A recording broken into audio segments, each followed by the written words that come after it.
Il n'y a que ces couleurs qu'il faut battre nos cœurs. Allez, c'est oh, allez. Allez, c'est oh, allez.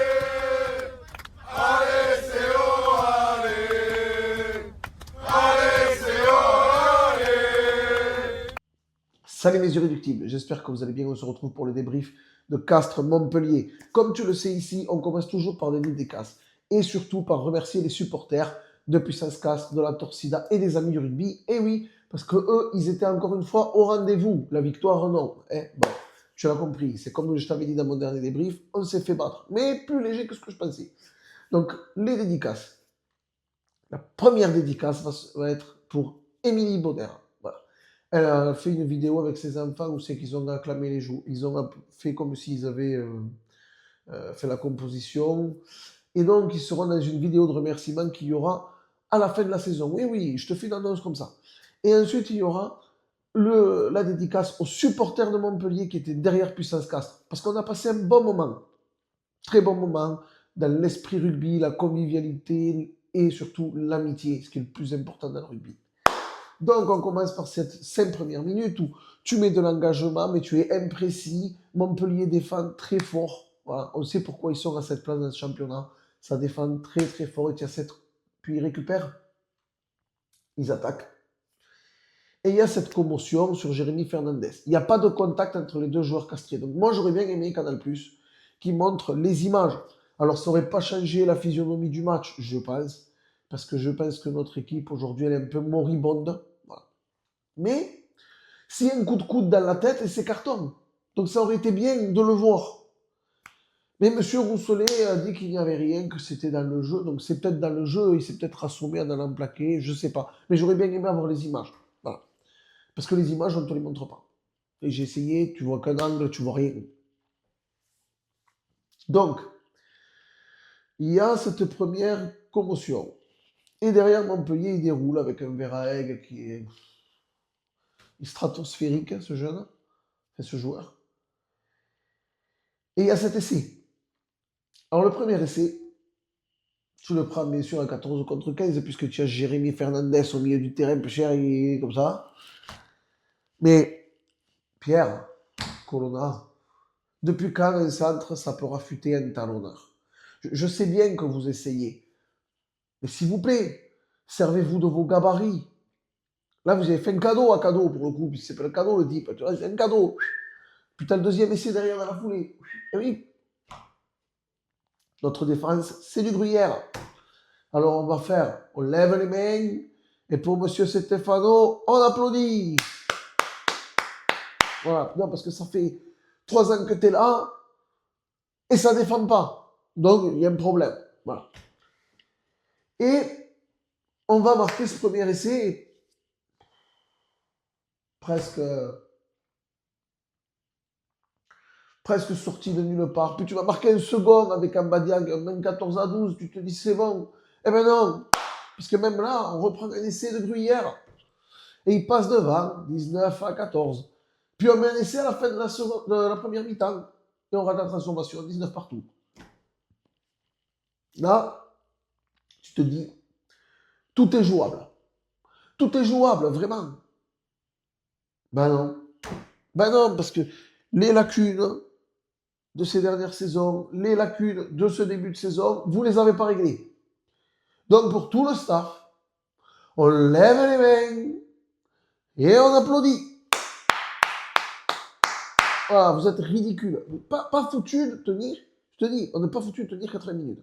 Donc, on a joué 20 dernières minutes, où on a passé un temps infini pour marquer le premier essai, et ça continue. Et ça continue. Et en seconde mi-temps, ben, on rentre, et alors là, c'est un festival. Un coup, c'est Yakuba Kamara, un coup, c'est un autre, un coup, c'est Donovan Fifenoa. Je crois que c'est Fifenoa. Oui, il me semble. Donovan, enfin. C'est du Racing. Les deux, ils te traversent le terrain, il n'y a personne pour les plaquer. Enfin, il faut leur expliquer aussi. Les troisièmes lignes, c'est si rapide que ça pour vous, les gars? Oh, les trois quarts, vous êtes où? Il n'y a pas de plaquage. Et Donovan, lui, on le plaque juste devant la ligne. Ah, bien sûr, il se retourne, il marque, il a raison, peu cher. C'est la règle, hein. Il a le droit de se retourner pour marquer. Et tu te retrouves derrière. Et puis, tu vas marquer un essai. Tu vas marquer un essai. Et, tu vois, tu as 33, 26. Voilà. Et puis, il va y avoir cette action. Action fantastique. Avec un en avant de passe. Alors, on prend la tablette. Donc, Montpellier attaque. Là, c'est la but du CO. Montpellier a sa petite mêlée. Ils font 2 passes. Il est à l'arrêt. Le mec, c'est plutôt par là. Je sais pas, c'est plutôt par là. Voilà, attends. Voilà, c'est plutôt par là. Il est à l'arrêt. Ils avancent un petit peu, tu vois, ils sont à l'arrêt. Il fait la passe, épaule et main vers l'avant. Réception du ballon par là. C'est en avant. Sauf que, tu le sais, en top 14, les en avant, les arbitres, ils savent pas ce que ça veut dire. Ou ils ont du mal avec l'interprétation de l'en avant. Attends, je mets la tablette tranquille. Donc, pas d'en avant. Et derrière, ah ben oui, parce que sinon c'est trop simple, on fait la faute. On fait la faute. Qu'est-ce qu'on a dit au dernier débrief? Je vous ai dit, chaque fois qu'il ne faut pas la faire, on l'a fait. Voilà. Je vous l'ai dit autrement, je vous ai dit, on n'était pas trop mal, et puis Lucas fait la connerie. On est en train d'essayer de revenir, et paf, il y en a un qui fait la connerie, c'est fini. Et bien là, c'est pareil, tu fais la connerie, 36 à 26. Et puis tu vas passer du temps. Du temps. Dans le camp montpelliérain, à subir les fautes montpelliéraines. À subir les fautes montpelliéraines, il y a un carton qui va sortir, et quand le carton sort, il y a une agression sur Popelin. Alors là aussi, j'aurais aimé voir les images. Mais Popelin se fait étrangler. Moi, je peux le dire parce que j'étais en tribune nord, voilà, que Popelin était entouré de joueurs montpelliérains, que ça a été très mauvais pour lui. Et d'ailleurs, les joueurs du CO, quand on vous parle de solidarité dans le dernier débrief, il fallait y aller là. Tu vois? Là, il fallait y aller. Un copain, on ne le laisse pas tout seul. Même s'il s'en va l'année prochaine. Donc, il se fait étrangler. Il sort de là, il est comme ça.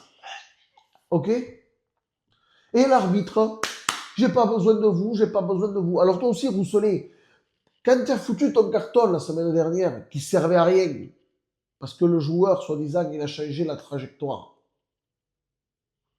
alors que pas du tout. Tu te rappelles, hein, le dernier match de Béziers contre Biarritz? Tout le monde t'est tombé dessus. Tout le monde. Et moi, je faisais la réflexion avec mon beau-frère quand on en parlait, je disais, ouais, mais il plaque un peu l'arbitre quand même. Il t'a pas plaqué assez fort, c'est pas possible. Tu dois aller voir ces images, tu dois aller demander ce qui se passe. Et quand tu vois que ça dégénère sans arrêt, qu'il y a des plaquages hauts, qu'il y a des mecs qui font de l'anti-jeu, c'est pas qu'un carton qui doit sortir. Alors ça aurait peut-être pas changé le match, parce que vu notre équipe, voilà. Mais c'est la logique des choses. Et derrière, on marque cet essai. Mais on a mis du temps, hein. Je trouve que c'est à la 69e qu'on le marque, hein, un truc comme ça, 69 ou 70e. Enfin, c'est presque fini le match. Et puis Montpellier a le ballon sur les 2 dernières minutes. Il y a 36-33. Les joueurs du CO coffrent le joueur de Montpellier. On va reprendre la tablette, parce que sinon, tu le sais, voilà. On coffre le joueur de Montpellier, on le sort en touche. Il reste 2 minutes de jeu. L'arbitre de touche, la trompe de service, la touche, elle est pour nous. Lui, il te dit, non, c'est Doubrard qui avait le ballon dans les bras. Non, il tenait les bras du Montpellierin, bien sûr, c'est comme s'il avait le ballon dans les mains, mais celui qui a le ballon à la base, c'est le Montpellierin. Tu sais, c'est comme dans un mall. Donc, il y a touche pour l'équipe adverse. Mais non. Donc, Montpellier joue à cache-ballon, et ils auraient eu tort de faire autrement. Toi, si tu gagnes 2-3 points à 2 minutes de la fin, qu'est-ce que tu fais? Du cache-ballon. Ils font pareil. Sauf que pendant tout le match, tu as eu des lancers qui ont retardé, des pas de temps arrêtés, tu as eu 2 chacaillages. Donc ça fait beaucoup. Ça fait beaucoup. Mais vu l'équipe que tu as, le score est logique. Vu ce que l'équipe a fait, le score est logique. Si tu veux gagner ce genre de match, tu dois absolument, et c'est un conseil, c'est même pas un conseil, c'est je vous dis ce qu'il faut faire. Si vous regardez ce débrief, les joueurs, vous comprendrez ce qu'il faut faire. Tu dois mettre les ingrédients défensivement. Tu ne dois pas te faire trouer comme un gruyère. Tu dois te battre. Mais pas te battre au marron, tu vois. Non, tu dois aller sur les rucks. Tu t'es fait contre-roquer 2 ou 3 fois. Tu dois bien alterner ton jeu. Tu dois avoir les rebonds. Et pour ça, il faut être en confiance. Et tu ne dois pas être en réaction. Tu dois montrer que tu es chez toi, tu domines. Vous avez été en réaction tout du long. À l'époque, on avait une équipe en réaction. Comment elle fonctionnait, cette équipe en réaction? Parce qu'elle était championne de France en étant en réaction. Comment ils ont fait? Ils prenaient un essai. Et derrière, ils montraient qu'ils étaient là. Ils se mettaient comme ça et un rouleau compresseur. Vous n'êtes pas dans cette optique-là. Ça fait 2 ans qu'on se fait peur. Ça fait 2 ans qu'on se cague un peu. Ça se voit aujourd'hui. Donc vous ne retenez pas les leçons. Vous pensez peut-être qu'une fois que vous avez marqué 2 essais, que vous êtes devant, tout est fait, et vous vous relâchez. Sauf qu'en face, ils ne se relâchent pas. Parce qu'en face, c'est des joueurs de top 14. Tu comprends? Voilà. Donc, on perd ce match 36-33. Il manque des choses dans cette équipe. Défensivement, c'est pas possible. C'est pour ça que j'ai expliqué 2-3 décisions qui me semblaient un peu trucs, mais j'insiste pas dessus. On est catastrophique en défense.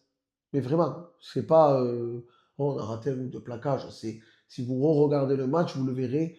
Dès qu'ils prennent le ballon, qu'ils arrivent avec un peu de vitesse, ils cassent un plaquage, il n'y a plus personne. Ça veut dire que les mecs, ah merde, il t'a tombé. Qu'est-ce qu'il faut que je fasse? Ah, j'y vais. On ne peut pas jouer comme ça. On ne peut pas jouer comme ça. Voilà. On n'a pas les qualités pour jouer comme ça. Personne ne les a. Et on n'a pas la confiance nécessaire pour pouvoir se permettre de rater un plaquage. C'est pour ça que j'ai applaudi Stéphano, parce qu'il faut qu'il plaque. Il faut qu'il plaque. Et ça plaque pas. Moi, tu vois, j'ai plus de voix. C'est la preuve que j'ai tout donné dans les tribunes.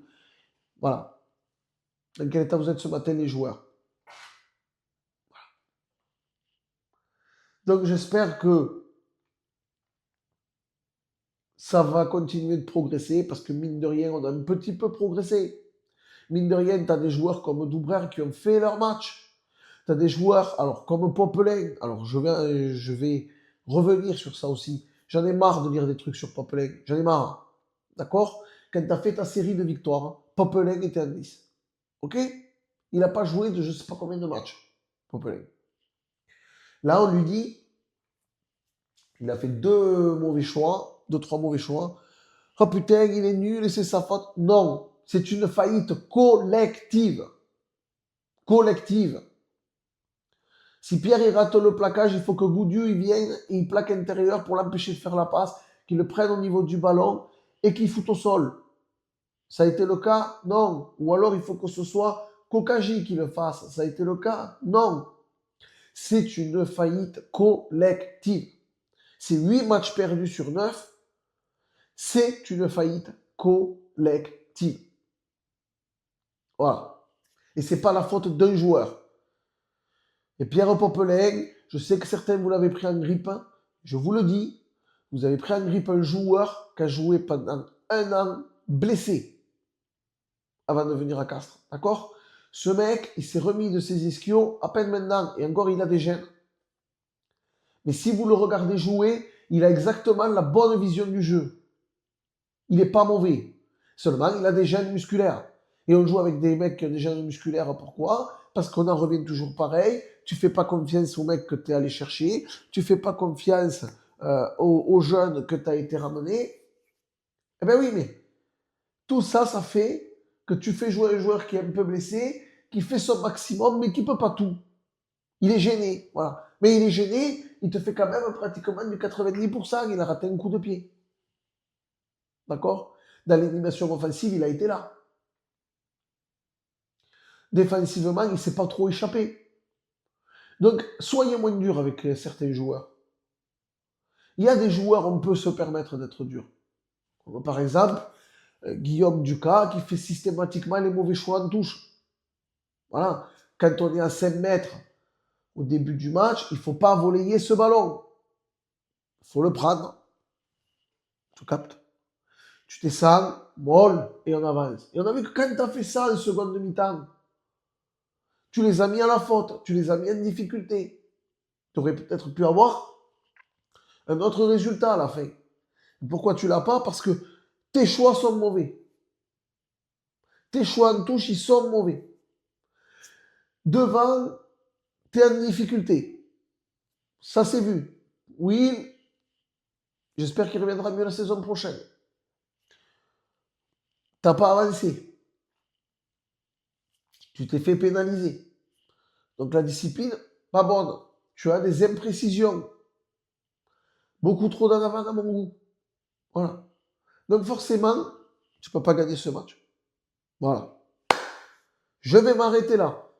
Je vais juste faire un petit peu de publicité pour Maïka Beauté à Vénès et Beauty Perfect ou Perfect Beauty. Je ne sais plus, Karine, tu me reprendras si tu vois le truc. Voilà.